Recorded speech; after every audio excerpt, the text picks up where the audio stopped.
one word is leadership, and that is just staying true to the slogan for pre-K priority here in Forsyth County, and that is our future is for. So I believe that it's important for us to invest in our future, and the best way to do that is by investing in pre-K priority and making sure that our children have what they need to enter into the education system in an equitable manner. Thank you, Kellie. So Bob, Kellie said leadership. What word would you use to build upon this word wall tonight, and why? I'm going to use the word talent. I could have used the word potential, but that's a little bit empty. Talent is what I see when I walk into a pre-K classroom, sit down and start to read a book to 18 children and have 18 sets of eyes glued on what I'm reading and how I'm coming across. And what I see out there is just loads and loads of talent, potential. And the sad thing is, we're not realizing all that potential. And there's nothing that is sadder than wasted talent. So that's what the pre-K priority is about, bringing out the talent in all of our children. All right, so Dr. Mead, we're bringing you to anchor this word wall tonight. So you're grounded with leadership and talent. What word would you use and why? So I am going to extend on what Bob said and use the word thrive. I believe when young children have equitable environments where they can be their authentic selves, be comfortable learning in their own skin, learn in an inclusive environment, they are able to thrive. So they are able to maximize their full potential. So thrive will be the word that I choose.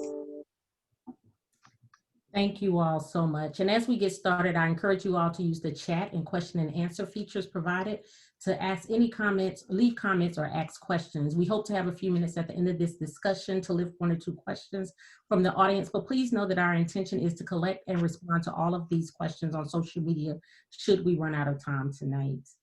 Bob, we invite you to ground this conversation for us this evening by sharing data that brings all of us a little closer to the issue of equity in our early learning spaces. Thanks, Shenell. I'm going to take us back actually to 2014 when the pre-K priority first got established. So we've been at this for about 6 years. And at that time, one of the primary motivating forces for us to get organized was the issue of equity. It was recognizing how many children in our community, especially children of color, were not able to realize their full potential, their talents, because of the educational disparities. You know, at the same time, though, we recognized that high quality pre-K was something that could benefit all children. And that's important to recognize. It's important that we really see that all of our children benefit the most by actually being able to be enrolled in such a program. But I'd like to take us back in time a little bit further, even the year before the pre-K priority got organized, to 2013. And the chart that you see on the screen is the result of an assessment. It's called DIBELS for those who are in the profession. And what it assesses is the readiness of children to read. It measures if they are going to be able to do well in reading in later grades, which is essential for learning. And so what you can see here in 2013 by that blue bar, 42% of children were not prepared to do well in reading in later grades. And the disparities are also evident. You can see it kind of like steps that go up from 28% from white children, 45% for African American, 62% for Hispanic Latino. These are children at risk of not doing well in reading. That orange bar is kind of a hypothetical. It says back in 2013, what if we were to increase the number of children who are ready to do well in reading in later grades just by 10% by 2020?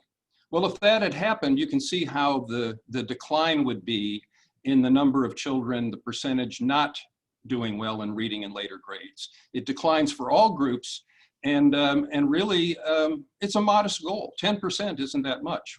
Let's compare that with where we are with our most recent measurements of kindergartners being at risk of not doing well in reading in later grades. We'll jump to 2018-19, and that's the gray bar.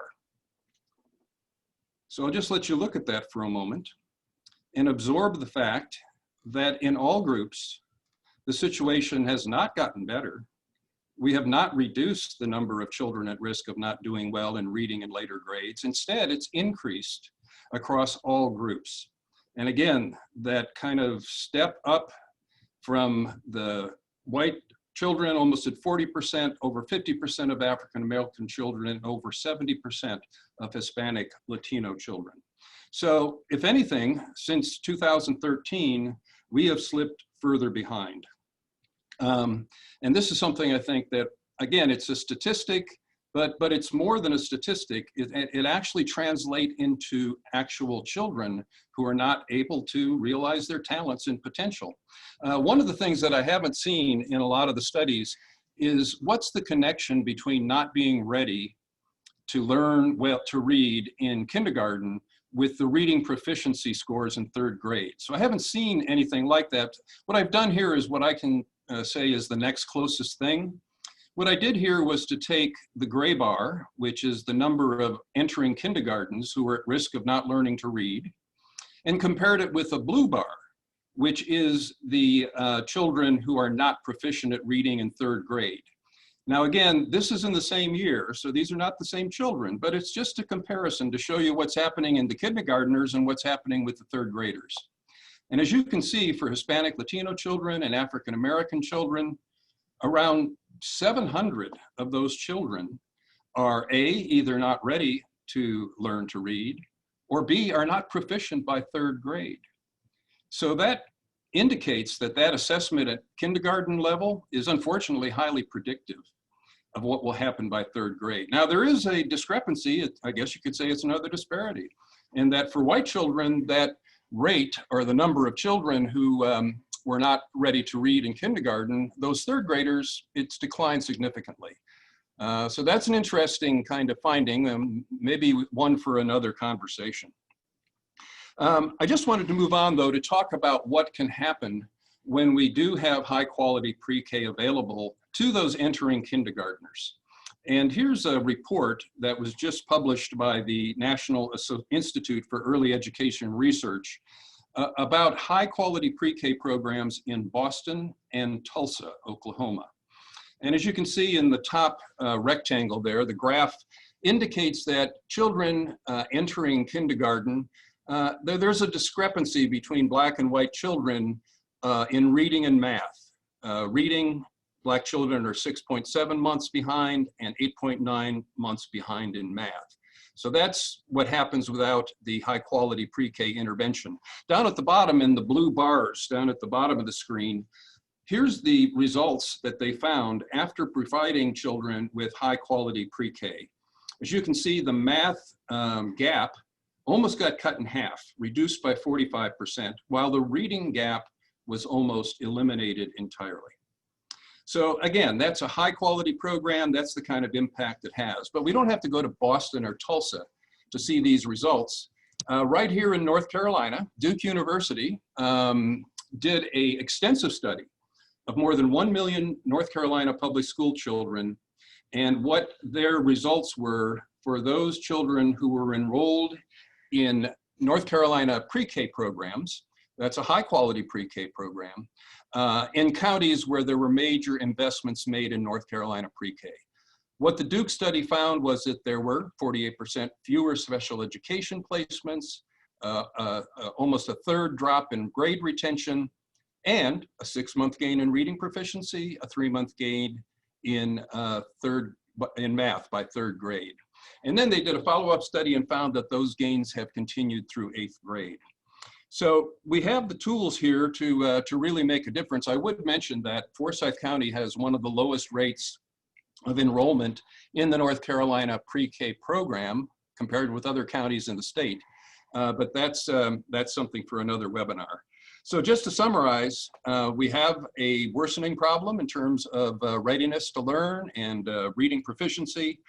We do have a tool in the toolbox that can help us close those gaps.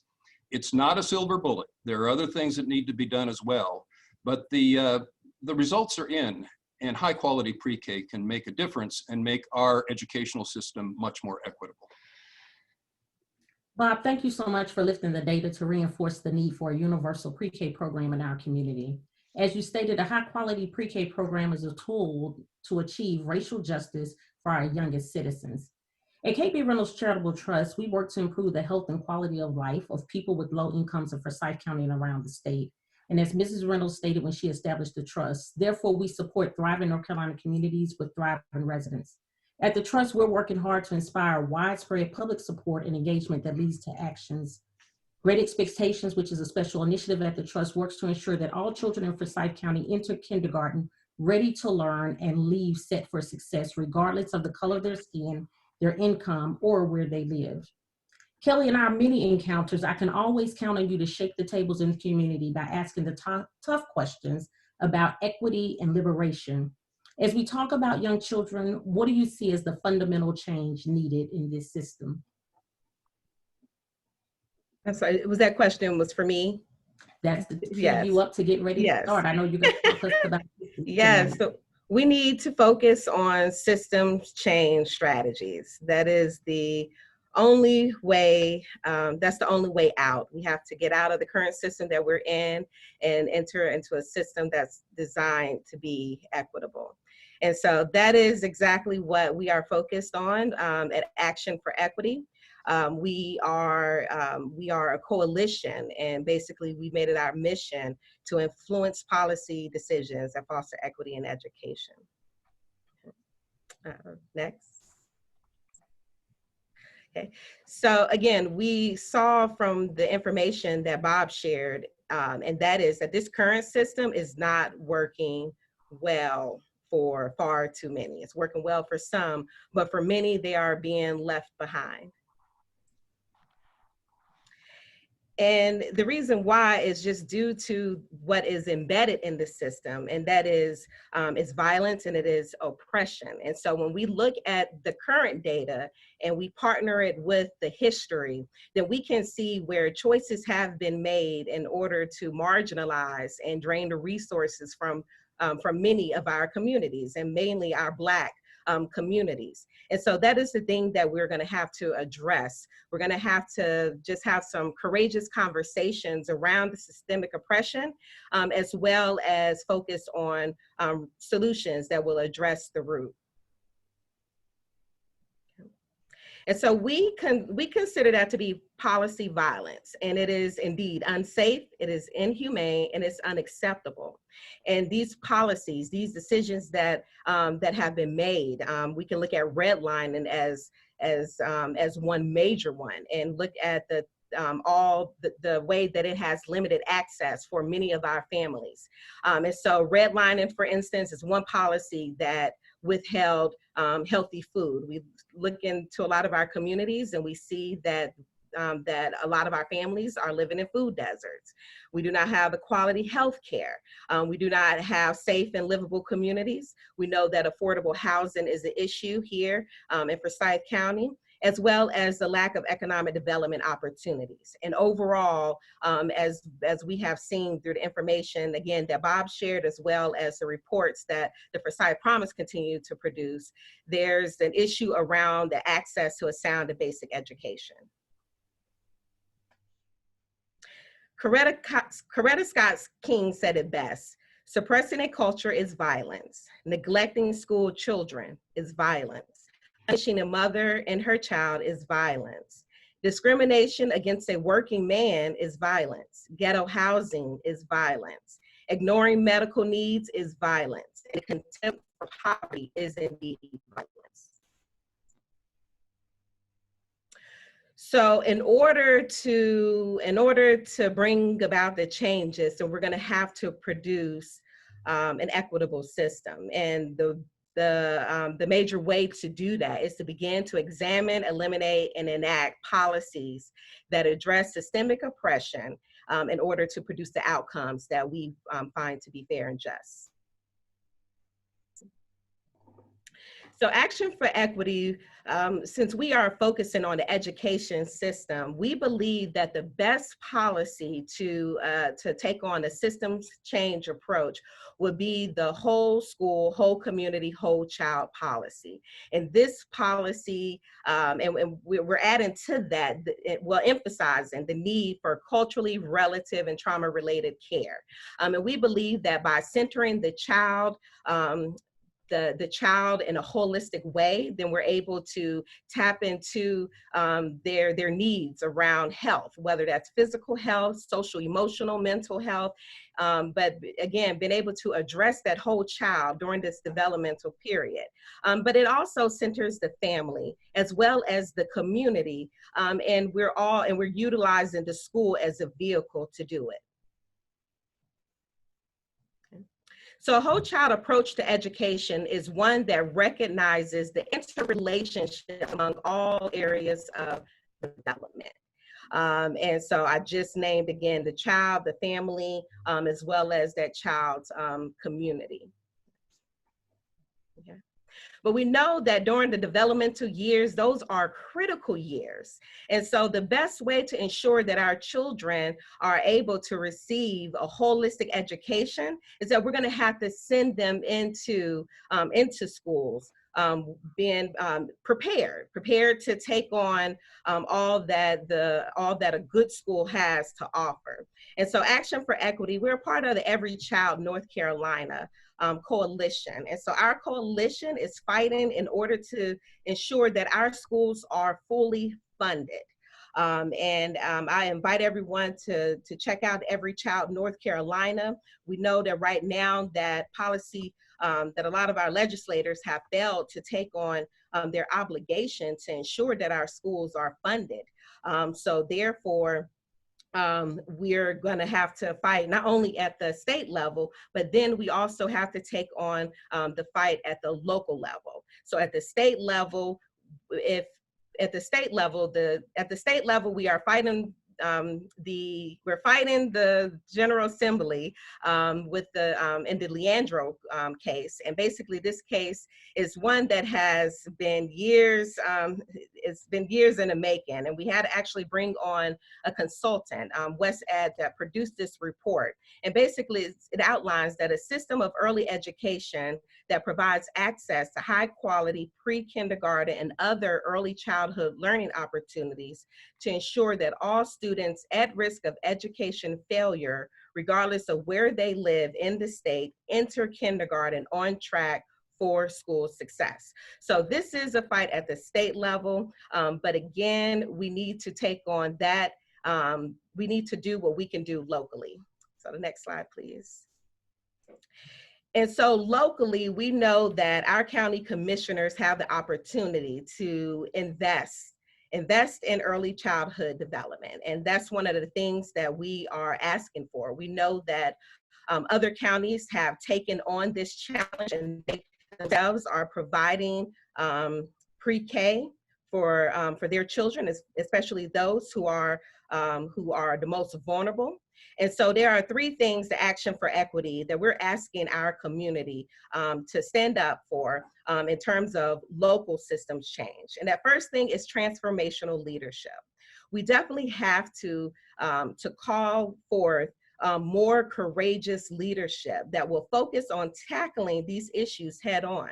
We know that dealing with systems change and dealing with a history of where decisions have been made to create marginalization, it's not an easy conversation, it's not an easy thing to do. But if we have more courageous leaders in place, then we know that we can begin to have these conversations and begin to make the strides and make decisions that will produce a more equitable outcome. And then we believe that political will is needed. And the best way to achieve political will is through public pressure. So we need a multiracial coalition that understands that children are innocent and that children are indeed our future. And we need to make the investment This is a nonpartisan ask. Again, the children who are going through pre-K now, they're going to be the ones who are going to be taking the reins in the future to ensure to ensure that we have the type of society, we have the type of economy that we need. So it is best for us to begin to invest in that now. And then lastly, there's a strong need to center social justice. None of these systems operate independently. They all work together. And so if we're going to bring about the dramatic changes that are needed in order to close the gaps and address the disparities, then we're going to have to center social justice. So thank you. You're not going to change the policies until you change the narrative. And this is critical in understanding the types of conversations that we need to have, as well as the level of courage that we're calling forth our leaders, as well as our community at large to have when it comes to addressing what's needed for our pre-K children. Kellie, thank you so much. You've shaped the restructuring that requires us to think differently about pre-K. Creating classrooms without a true call to equity perpetuates a broken system. At the Trust, we invest in positive educational and health outcomes for children denied equitable opportunities by supporting access to universal pre-K. Ebonyse, this conversation has been building towards re-envisioning and reimagining equitable systems that require a social justice orientation. Can you share with us how we can revamp the pre-K early childhood experience by starting with our first teachers? Absolutely. So one of the things that I think we have to, talk about when we are reimagining this system is how are we preparing the workforce? How are we preparing the workforce to be culturally relevant, to be equity-minded, to be social justice advocates? So before I dive into that, I just want to share some data on suspension and expulsion in early childhood, and then talk a little bit about my dissertation research, which focused on preparing the early childhood workforce. So the United States Department of Education, Office of Civil Rights, conducted a study back in 2013, and it was published in 2014. And what they found was that 5,000 preschoolers were suspended at least once, and nearly 2,500 were suspended a second time. Preschool suspension in the same sentence is just not logical. Preschool serves as a protective factor. And so we are ushering young children, and particularly young children of color and Black children, out of the very environments that are designed to support their academic achievement and their social emotional development. This is a time for young children to be connected to services, to support them, but yet we're ushering them out of those environments that are designed. And we have to ask ourselves why. Just to talk a little bit more about the data, Black preschoolers are 3.6 more times likely to be suspended than their white peers. Black children represent 18% of the preschool population, but 48% of suspensions. Again, we are ushering young children out of the very environments that are designed to support them. And Black boys represent 49% of the preschool population, but 82% of all suspensions.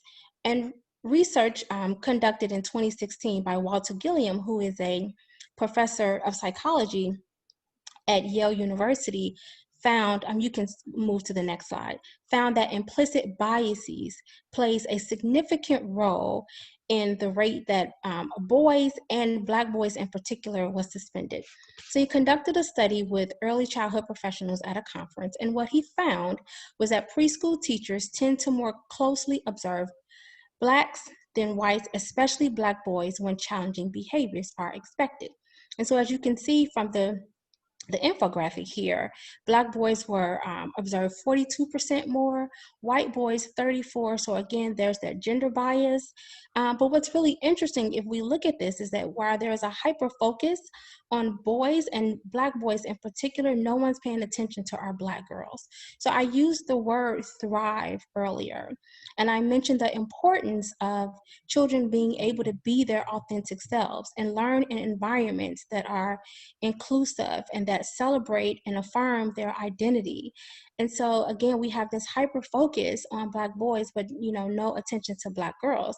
So we need to create environments where teachers are able to affirm, children of color and their identity, and create those positive identity development opportunities for young children. The next slide. When we think about implicit biases and its relation to Black children are often viewed as criminals.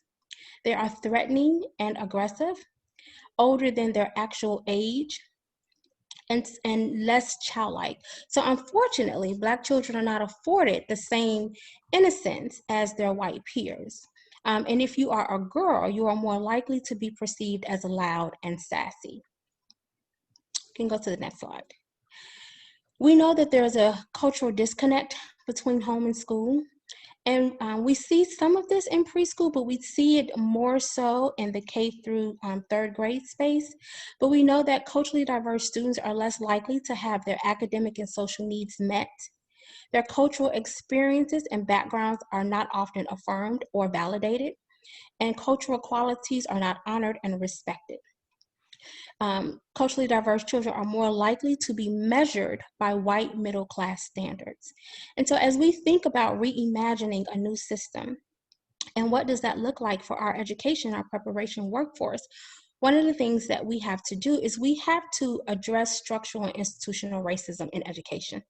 We have to be honest about the way that the workforce is viewing children, particularly children of color, and pathologizing children of color. I always struggle with that word, pathologizing children of color, and often viewing children of color from this deficit lens, as if children of color are not capable of learning and they do not want to learn. You can go to the next slide.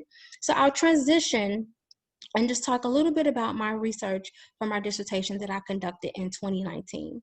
So what I did was I took a scan of the 22 birth to kindergarten programs in Carolina, and I looked at their programs of study. I looked for keywords such as diversity, culture, race, equity, social justice, to see if any of those keywords were found in their course offerings. And if those keywords were found in their course offerings, then I took a look at the course description. Now, a limitation of the study was that I was not able to talk to any of the professors, nor was I able to look at the syllabus. So it doesn't mean that some content was not discussed, but just doing this cursory review and also talking to the early childhood profession, most individuals felt that early child professionals felt that they were prepared to work with culturally diverse children. And when asked what made them feel as they were prepared, they said that because they took one or two courses. Well, we know what the research says, that one-off courses do not change instructional practices and instructional behaviors. And so we need to be really intentional about offering teacher preparation programs that is centered in social justice, as Kellie mentioned, and having that be the core foundation of how we prepare educators, and not offering one or two courses, but having social justice be embedded and interwoven into the entire program. You can move to the next slide. And so when I took a look at the BK programs in the state of North Carolina, you had historically Black colleges offered more courses in culture and diversity. They also offered courses in family and diversity. And oftentimes, if diversity and inclusion was discussed, it was discussed in the context of children with exceptionalities, but not really race and ethnicity. You can move to the next slide. And taking a look at private colleges and universities, we see that there are no courses in culturally responsive pedagogy. And more courses focused on like family partnerships. I can move to the next slide. taking a look at the state colleges and universities, there was about 8% of their coursework was offered in culturally responsive pedagogy, more about 42% in family diversity. What was really interesting though, the courses that were offered in culturally responsive pedagogy or culturally responsive instruction was typically at the elementary level and not at the birth to kindergarten level. So there's an opportunity for teacher education programs to reimagine, to revamp their programs to have this social justice focus. And some of the things that we can include when we have a social justice focus is offering teachers the opportunities to understand that the education system is based on a European worldview. The education system was not designed for children of color, and so we are expecting children of color to perform in a system that wasn't designed for them. So this is another reason why we have to reimagine a new system that's more equitable and that's more inclusive. We have to provide teachers with opportunities to take a hard and intentional look at their implicit biases that they hold, both racial and gender biases. We have to address the lack of culturally responsive pedagogy as a core focus of teacher education programs. We also have to address the lack of culturally responsive family engagement. Family engagement in early childhood is often from a white European worldview as well. The way that families are expected to engage is often measured by middle-class standards. And so families that often feel marginalized and they feel isolated, they have had their own, negative experiences with school. And so they have a hard time engaging because they don't feel welcome and they do not feel included. So reimagining this system also includes inviting families to the table to have conversations about, well, what does family engagement look like for your family? Instead of family engagement being school-centered, it needs to be family-centered. We also need to be able to centralize the stories of people of color. Those that are closest to the problem need to be at the table as we're talking about systems change. And so I just wanted to, you can move to the next slide. I just wanted to just share what we could do when we think about teacher education programs and having this social justice orientation. We have to address structural barriers to educational equity. We have to prepare teachers to be culturally responsive and equity-minded. We have to provide opportunities for educators to address their implicit biases and discuss race and racism and its impact on children and their development, because racism impacts all children, white children and children of color. It just impacts them differently because we've all been socialized and victimized in a racist society. We have to prepare educators in the culture and history of students of color. We cannot expect educators to build positive racial identity for children of color if they don't know anything about their history. And we have to prepare educators to build authentic and trusting relationships with families, because children do not exist in a vacuum. They exist within the context of their families and their communities. Thank you, Ebonyse, for setting that stage. As we've talked today, I think the word that we want to move into the rest of this conversation with is reimagining.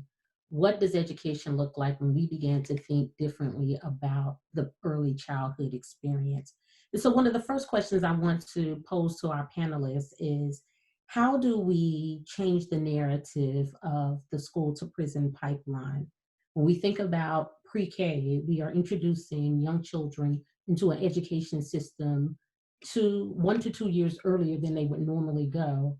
And so if we're introducing them into a system that many feel is already set up for them to be pipelined into prison, what things do we need to do to disrupt that, to ensure that it's a safe space? I think that Ebonyse started this conversation, but let's lift that up a little bit and talk about what looks different when we reimagine the classroom experience. One thing I might mention with that, Shenell, is a publication that I received, 5 years ago or so, and it was published by an association of sheriffs and police chiefs and district attorneys in California. And it really focused on pre-K as an anti-crime program. It focused on how a high-quality pre-K program can provide children with actually tools that last a lifetime. I think, Kellie, you referred to our slogan of the future is 4 years old. What happens in those early years are very formative. And these officers, law enforcement people, were saying, this is key. If we really want to have safer communities, and by the way, to have all those children reach their full potential, realize their talents, instead of getting on that pipeline to prison, that pre-K is an important tool. And so it really, to me, was kind of remarkable to see that, you know, I wouldn't have expected that would be a group that would become champions for pre-K, but they definitely are. Anybody else want to lean into that a little bit? Sure, I'll go. I think one of the things that we have to do is, like I said earlier, is to be able to change the narrative, you know, and, you know, starting with our workforce is really key, because oftentimes suspension is the first result. You know, that's what teachers rely on, you know, especially, you know, teachers, you know, in pre-K and in child care programs, when teachers are overworked, you know, they're underpaid, you know, don't always have the necessary capacity in terms of education about child development and what's appropriate, child developmental milestones, and things of that nature. And so, you know, the first, you know, response is that it's really hard for me, you know, to work with this child. This child is doing, you know, so many things, and teachers are, you know, again, teachers are underpaid and overworked, and, you know, the response is that this child cannot be in my class, you know. So not only do we have to address, you know, preparing teachers to be able to deal with that, we have to kind of just get the idea of removing children from the classroom as a part of an answer. Like, that just cannot be the answer. And so one of the ways that we can do that is preparing the workforce to be prepared to deal with children, you know, in a way that is not punitive. We live in such a punitive society, and where we are, you know, uplifting children and then having, you know, building that engagement with the mentions in his study was that when there is a relationship with the family, children are less likely to be suspended. And it didn't matter if it was Black children or if it was white children. And so to me, that's a part of changing that narrative. That's a part of reimagining that system, and not pathologizing children and viewing them from this cultural deficit model. So I mean, there's so many entry points into this work, but, you know, one, you know, way to enter into this work to change the system is preparing the workforce to be social advocates, and not equity as this other thing that we do, but no, it is the thing we do, because this is right for all children, not just children of color. And I have just one quick thing to add in there. I believe that if we look at models such as like the Harlem Children's Zone, which they are providing that whole child education, we see teachers going out into their community as soon as they find out a mother's pregnant. So I think that family engagement piece is critical. A healthy family produces a healthy child, and so I just want to add that it really, you know, begins once we know that a mother is pregnant. You know, what can we do in order to ensure at that moment that she has everything that she needs as she develops, you know, her baby. So Kellie, as you mentioned that point, one of the things that I wanted to lift to you is when we think about organizations like Action4Equity, and we talk about the importance of cultivating a community, how does Action4Equity show up to have this conversation about why pre-K is important, and how do we continue to get others to work with us to be drum majors to this effort?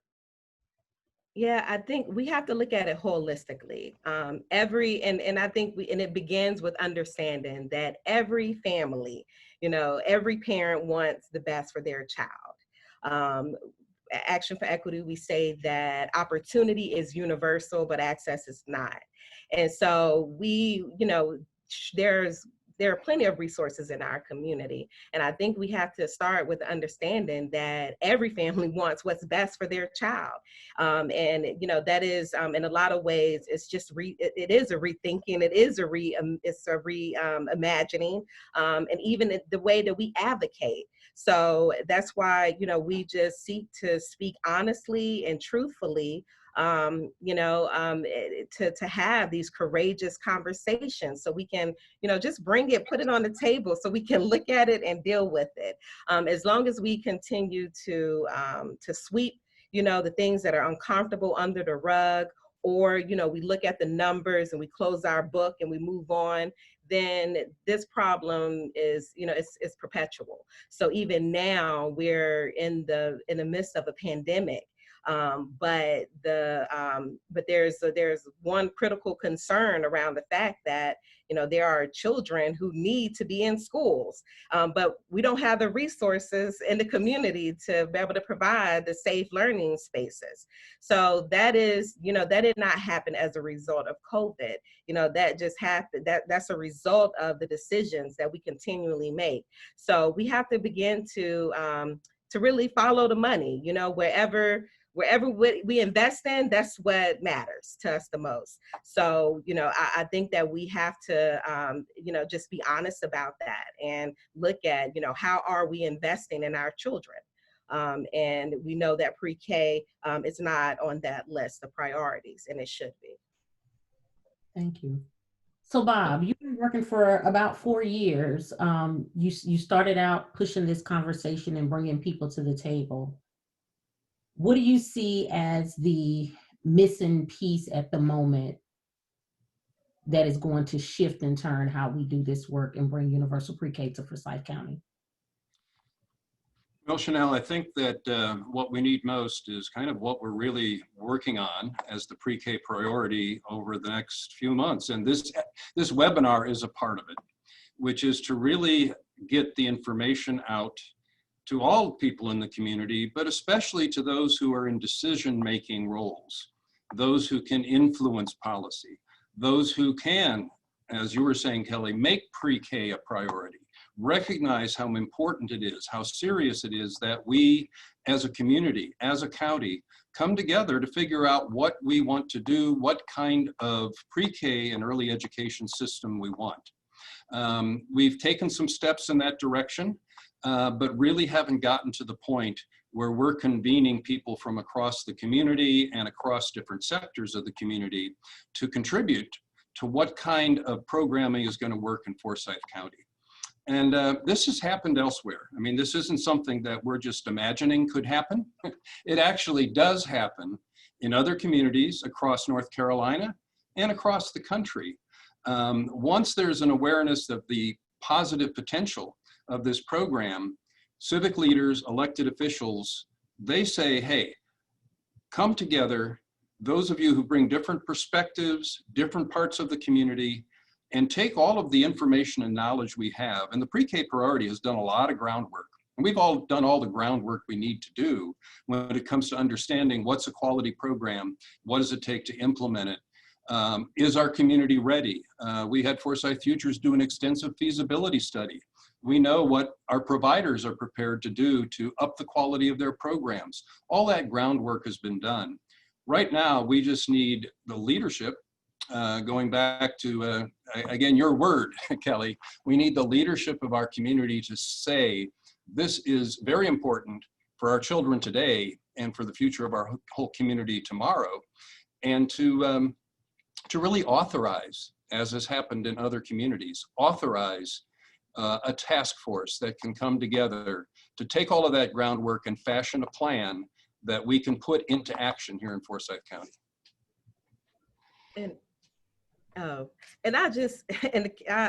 Bob said something that just made me reflect on something that our VP Katie, you know, that she mentions, and she's like, even if it's just money that you care about, we have to focus on what is it going to take to ensure that we have a healthy economy. we have to have a healthy workforce. So it's just doing things that are not just, making these inequitable decisions. It hurts everyone. It hurts the entire community. So it's, this is a matter of the health of, not only of our society and of our families and our sense of community, but our entire economy. And we know that we're I used to say we're entering to a knowledge-based economy, but we're pretty much here, and it's just going to continue to progress from here. So how do we ensure the City of Arts and Innovation? How do we ensure that we are producing, that we are investing in, that we are cultivating the type of people who we need in order to be able to contribute and to ensure the health of our community overall? That's amazing. I often speak about the City of Arts and Innovation, and it really depends on which zip code you're sitting in as to which city of Winston-Salem you see. And so when we talk about equity, therein lies a lot of issues. Did want to take an opportunity to lift up a question that showed up in the Q&A for us. I think it came up when Bob was presenting. First of all, thank you for the numbers in comparison. But given that we're in a pandemic, the individual would like to know, how do you see these percentages changing? Is there anything that you see that will start to influence these numbers?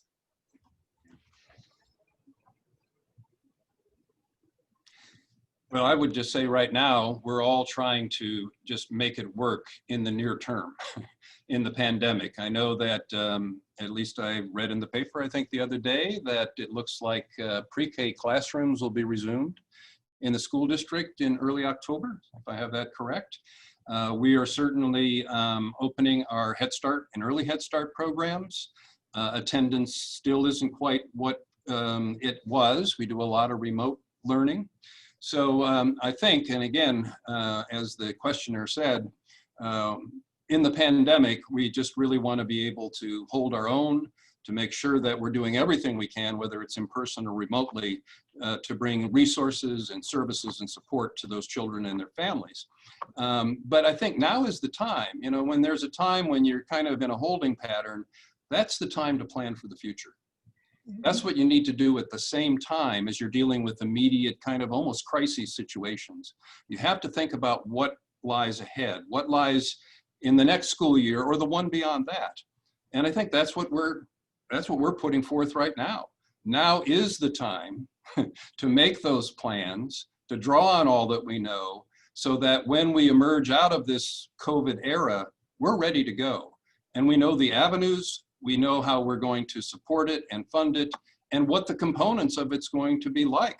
Again, going back to what Ebonyse was saying, making sure that we have not just more high quality pre-K programs, but programs in which we have teachers who are really equipped and prepared to provide and offer an equitable classroom that recognizes the diversity of the children and really responds to and cultivates their strengths and what for them comes out of their own families and culture. So now is the time to get ready so that when we emerge, we're ready to hit the ground running. Thank you, Bob. There's another question about some models of universal pre-K that'll work well in other places. If we have examples that we might be able to drop in the chat box for individuals to follow up on, I think that might be great for them. If not, we encourage you all to come and check out the social media platforms, and we'll definitely be able to provide some of that information for you shortly. So as we get closer to our wrap up, we've got about 12 minutes. I want to give us an opportunity to think for 1 minute. We've talked about our word, but if we reimagine pre-K, a place that is socially just, a place that has culturally competent, well-paid educators, and I think that that is also key, that we respect the educational efforts of the people who are influencing our youngest citizens. If it is a place that is safe, if it is a place that is supporting of families, building and engaging the whole child, what do we expect to be different about our community once we offer this to our 4-year-olds? Bob, this has been your dream for quite some time. What does it look like for you? Well, I think the question you're asking, Shenell, is what's known as the miracle question. You know, it's kind of like, it's almost like you go to sleep for 5 years or something, you wake up, and all of a sudden we have high quality pre-K available to all children in our community. And I can just imagine those classrooms, which again would be diverse classrooms. We want to make sure that our children are experiencing all that this community has to offer in terms of the backgrounds and cultures of all of its residents, and that we have highly qualified teachers that have been trained in the manner that Ebonyse is talking about, that we have the leadership in our community that is really, it becomes a showcase. We become a community that is investing solidly and sufficiently in our young children. And it's something that becomes something we talk about across the country in terms of this being a community that you want businesses and people to relocate to. So again, I just would see also smiles on the faces of kindergarten teachers. Because we know, and I've never heard a kindergarten teacher not say this, they can tell from the first day or two when the kindergartners come in the classroom which ones have had a pre-K or a preschool kind of experience and those that don't.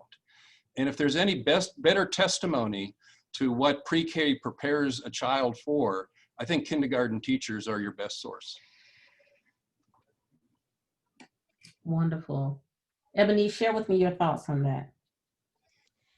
My thoughts on that will look like communities that are just thriving.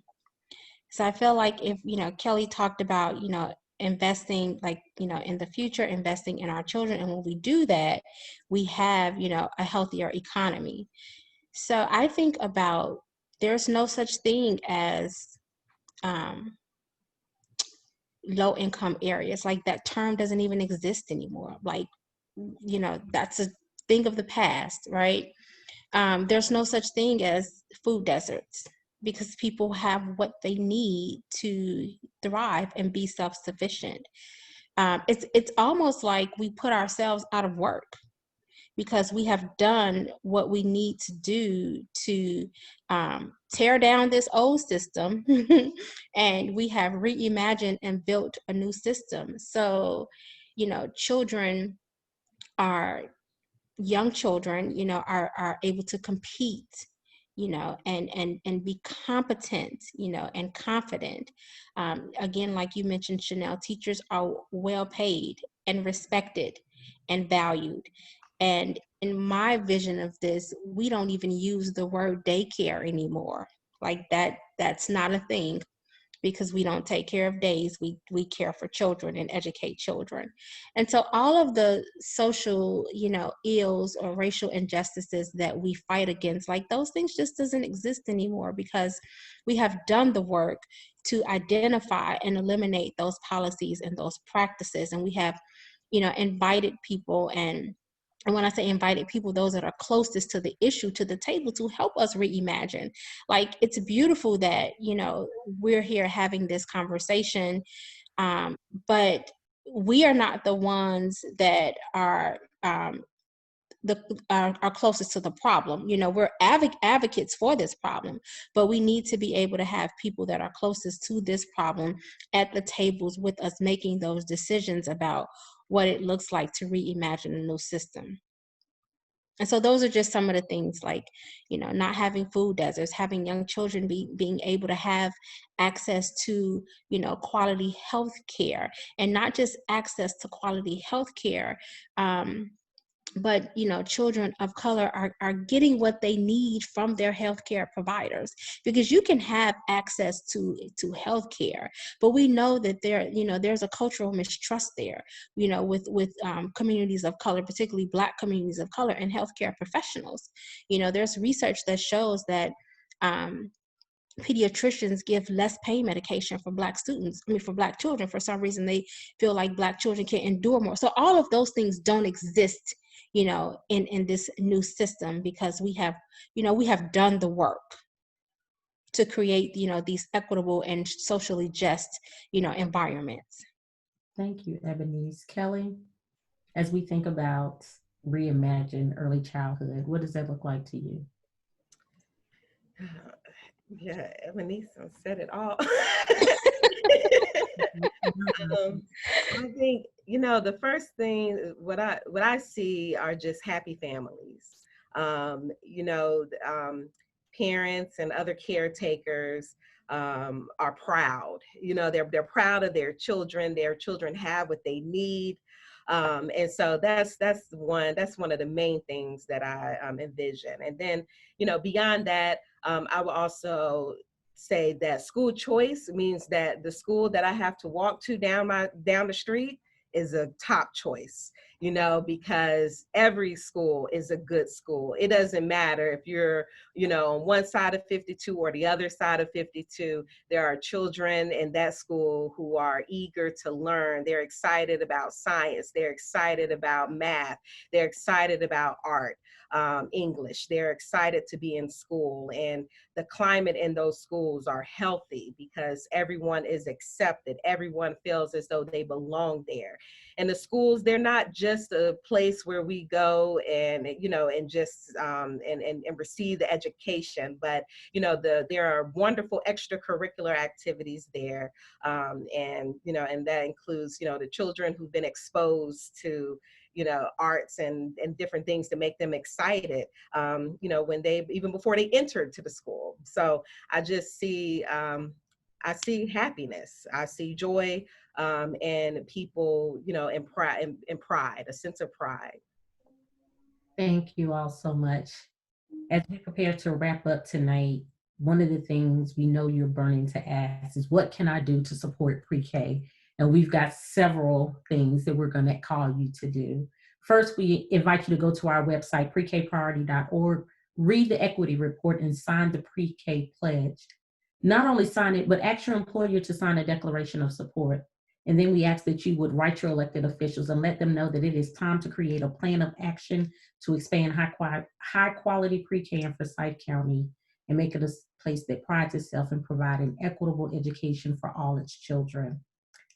I want to thank our panelists for joining us tonight. We want to thank Kellie Easton with Action4Equity. We want to thank Ebonyse Mead with Equitable Education. Wait, I think I just messed up your whole thing. Hold on. Hold on, Ebonyse. It's late.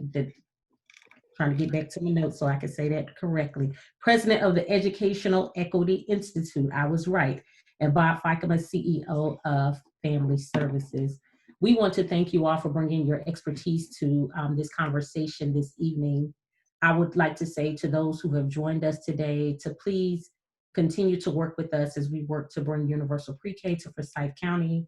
And when we think about reimagining early childhood, we think about a place that every citizen in Forsyth County calls their own. We are all surrounding our young children to ensure that they have everything that they need. So that means whether we're empty nesters, whether we are families without children, or we're still raising children, we all take ownership of the children in our community to ensure that they have the things that they need.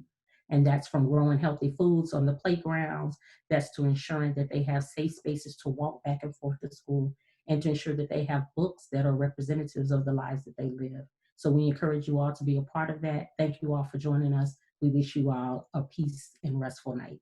Thank you.